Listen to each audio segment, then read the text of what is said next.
Coming up right now on Sports Buzz, Vincennes Reveille and North Knox will battle tonight in girls high school basketball action.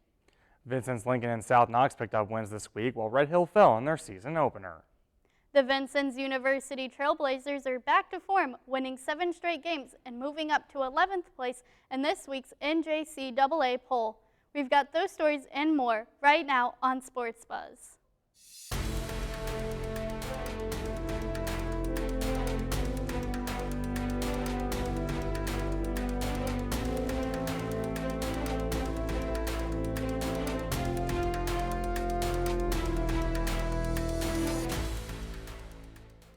Welcome to Sports Buzz. I'm Al Chandler. And I'm Dalton Ewer. Tonight's featured game in girls high school basketball will be a county matchup in Blue Chip Conference game as Reveille travels to North Knox. The Warriors will put their unbeaten record on the line against the 2-1 Patriots. Both teams are rated 6th this week in their class polls. North Knox jumped up 3 spots this week while Reveille fell 4th places to 6th. The Patriots are averaging 50 points a game while giving up 37. The Warriors offensively are averaging 56 points a contest while holding their opponents to 25. Tonight's game will get underway at 7:30. On Monday, North Knox improved to 4-0 overall and 2-0 in the Blue Chip with a dominant 68-11 win over Washington Catholic. Madison McCory led the way with 13 points and freshman Lexi Primus had a career-high 12.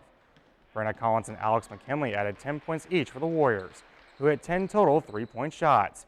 North Knox led 30-2 after one quarter and 47-6 at the half. They did not allow a single Cardinal point in the third quarter. Reveille suffered their first loss on Saturday at Wood Memorial. The Trojans smashed the Patriots 59-38 in this Blue Chip Conference matchup. A second-half scoring slump cost Reveille the game as they were outscored 32-16. Lexi Fry paced the Patriots with 14 points while Nia Dame had 12. The Lincoln Alices take the court tonight at Alice Arena as they host the Terre Haute South Braves. Lincoln is 2-2 on the year while the Braves are 1-3. The Alices beat the Braves last year in Terre Haute 59-19. Tip-off tonight is set for 7:30 p.m. Tuesday, Lincoln got back to 500 on the year with a 57-36 win at home over Pike Central. The Alices ended the first half on a 15-0 run to take control of the game. Ari Gherkin and Gracie Kramer reached double figures for Lincoln. Gherkin tallied 17 while Kramer had 10. Saturday, the Alices fell to SIAC opponent Mater Dei 40-34.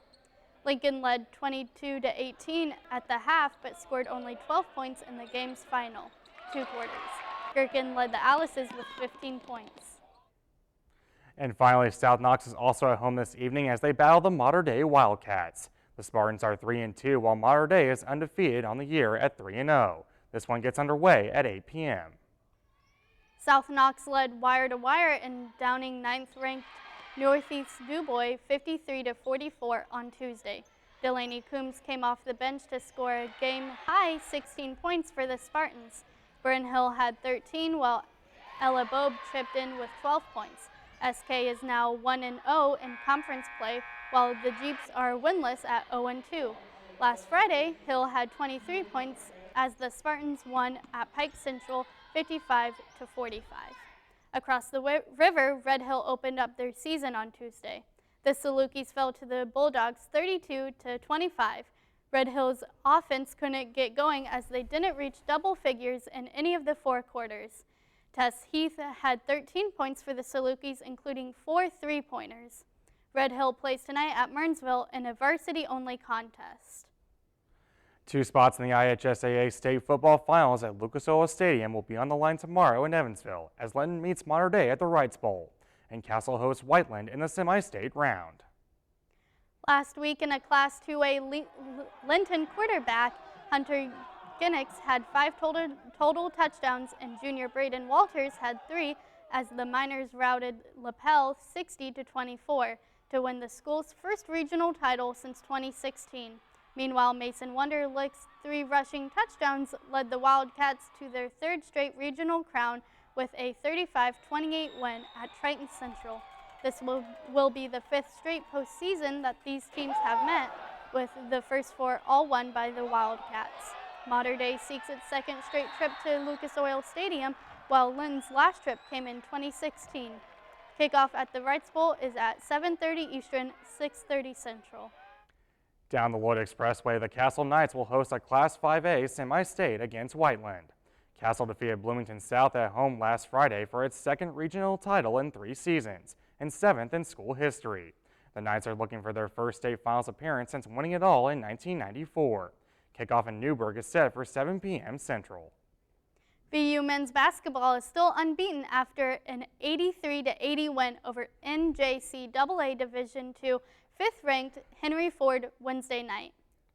Caleb Johnson led all scorers with 19 points, including 14 in the second half, while Shiloh Jackson had a double-double with 13 points and 10 rebounds, and Chris King also had a double-double with 10 points and 11 rebounds. The Trailblazers led 72-55 with 5:39 left to play before the Hawks stormed back late in the second half. With the win, VU improved to 7-0 on the season. The Trailblazers had a solid weekend hosting the McDonald's Classic with wins over 2 more ranked opponents Friday night. The Blazers overcame a 16-point deficit to defeat Division II number 5 Macomb 66-58. Then Saturday dominated 16th-ranked Northeast Mississippi 81-57. Michael Osei-Bonsu led VU with 16 points and 5 rebounds on Friday, while Chris King picked up the slack Saturday with 16 points, 7 rebounds, and 2 assists. And Osei-Bonsu came just short of a double-double with 9 points and 14 rebounds. The Blazers host homecoming Saturday at 7 p.m. against Danville area. The Blazers made the largest jump in this week's NJCAA Men's Division I poll.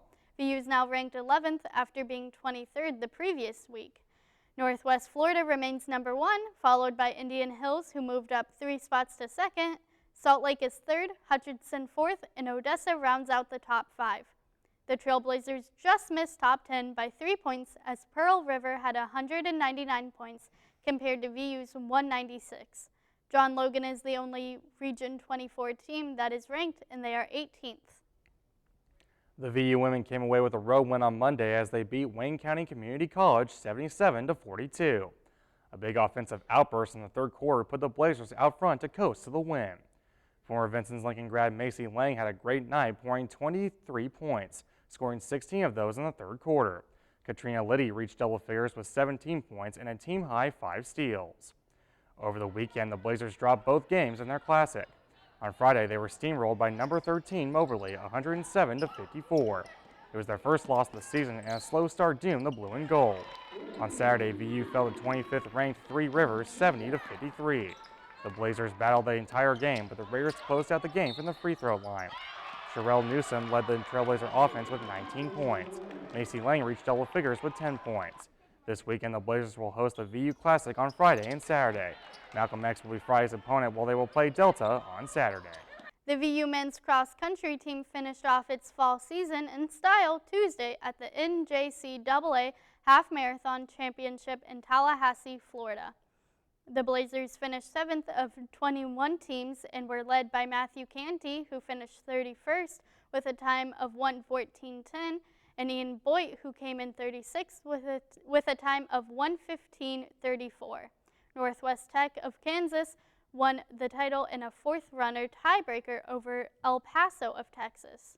Also, the men's and women's cross-country teams both had strong showings at the NJCAA Division I National Championships last Saturday in Tallahassee. The VU women's team came away with a 16th place finish. The Trailblazer women were led by sophomore Daisy Cannett, who placed 47th overall with a time of 20:18. Other top finishers included sophomore Hope Laughlin, who was 87th with a time of 21:42, and freshman Ada Peterman was right behind Laughlin, finishing 89th. The VU men's team just missed a top 10 finish, placing 12th overall. Matthew Canty led the Blazers, finishing 42nd with a time of 26:34. Sophomores Ernest Mamadou and Ian Boyd were the next across the line, placing 61st and 67th. The College of Southern Idaho won the women's title, while Colby Community College from Kansas was crowned the men's champion. The VU volleyball team picked up some postseason honors yesterday. Freshman Paige Parlanti was named the Region 24 Player of the Year, while sophomore Hannah Graber and freshman Morgan Netcott received first-team All-Region honors. Parlanti led the Blazers in kills with 535. She averaged 4 kills per set and was ranked third in the county for total kills. Her season high was 29 kills against Kaskaskia. From the service line, she had a team-leading 59 aces for the season. In the back row, she was second on the team in digs with 538. She had 23 double-doubles as a freshman. Graber is a repeat selection for the All-Region team. She had 654 assists, with her season best being 41 against Muskegon. Her career numbers include 1,155 assists, 405 digs, 116 kills, and 79 aces. During her 2 years of playing for the Blazers, their record was 51-13. Netcott was the leading digger for VU, recording 697 digs this season. She had 20 or more digs in 16 matches this season, including a season-high 42 against Wallace State. The Blazers finished Region 24 play undefeated at 12-0. And that's all for this edition of Sports Buzz. For everyone here at Vincennes University Broadcasting, I'm Mal Chandler. And I'm Dalton Ewer. Sports Buzz will take a break next week for the Thanksgiving holiday. Join us again in 2 weeks.